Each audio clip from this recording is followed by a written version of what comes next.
नमस्कार दोस्तों, मैं आपका दोस्त जेएम कुशवाहा। स्वागत है आपके अपने YouTube channel unlimited business classes में। जैसा कि आप लोग देख रहे हैं, नीति आयोगों और समितियों पर आधारित जितने भी क्वेश्चन हैं उनको मैं लगातार पार्ट 2 पार्ट 1 मैं अभी तक बना चुका हूं। उसकी सीरीज लगातार मैं बनाता ही रहूँगा जब तक पूरे क्वेश्चन नहीं कंप्लीट हो जाएंगे। तो चलिए देख लेते हैं पहला क्वेश्चन। जैसे कि यहाँ पे लिखा है, राम मूर्ति कमेटी की रिपोर्ट का शीर्षक है। राम मूर्ति कमेटी की रिपोर्ट का शीर्षक है एक प्रबुद्ध तथा मानवीय समाज की ओर। सेमेस्टर प्रणाली का सुझाव था। सेमेस्टर प्रणाली का सुझाव किसने दिया था? राम मूर्ति कमेटी। मतलब जो ये राम मूर्ति कमेटी है, इसी ने सेमेस्टर प्रणाली का सुझाव दिया। उसके पहले सेमेस्टर नहीं, एनुअल एग्जाम ही हुआ करते थे। यशपाल कमेटी ने क्या, यशपाल जो कमेटी थी वो कब लागू हुई? 1992 और 93 में। कब लागू हुई? 1992-93 में।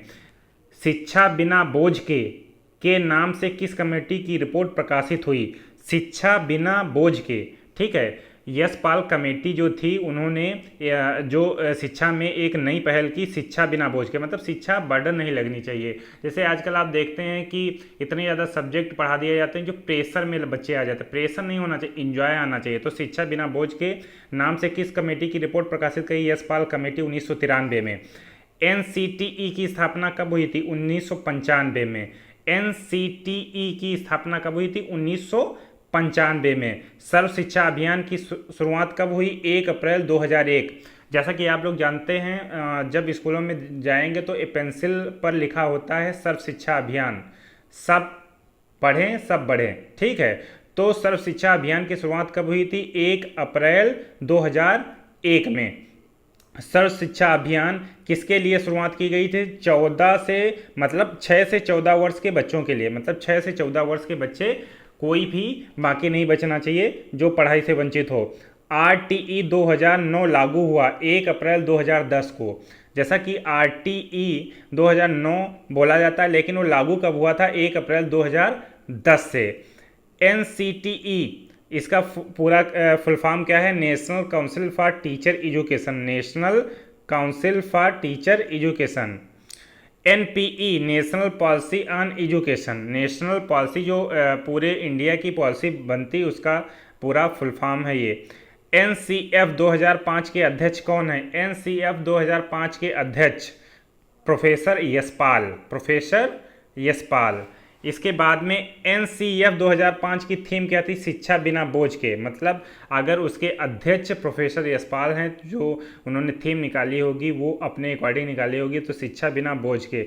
एनसीएफ 2005 लागू किया गया एनसीईआरटी ने। एनसीएफ 2005 किसके द्वारा लागू किया गया? एनसीईआरटी द्वारा।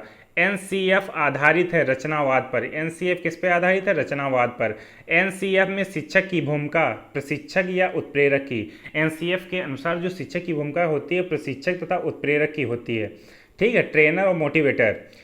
शिक्षण सूत्र, शिक्षण सूत्र हर्बर्ट स्पेंसर। पाठ्यक्रम अर्थात कैरिकुलम का शाब्दिक अर्थ है दौड़ का मैदान।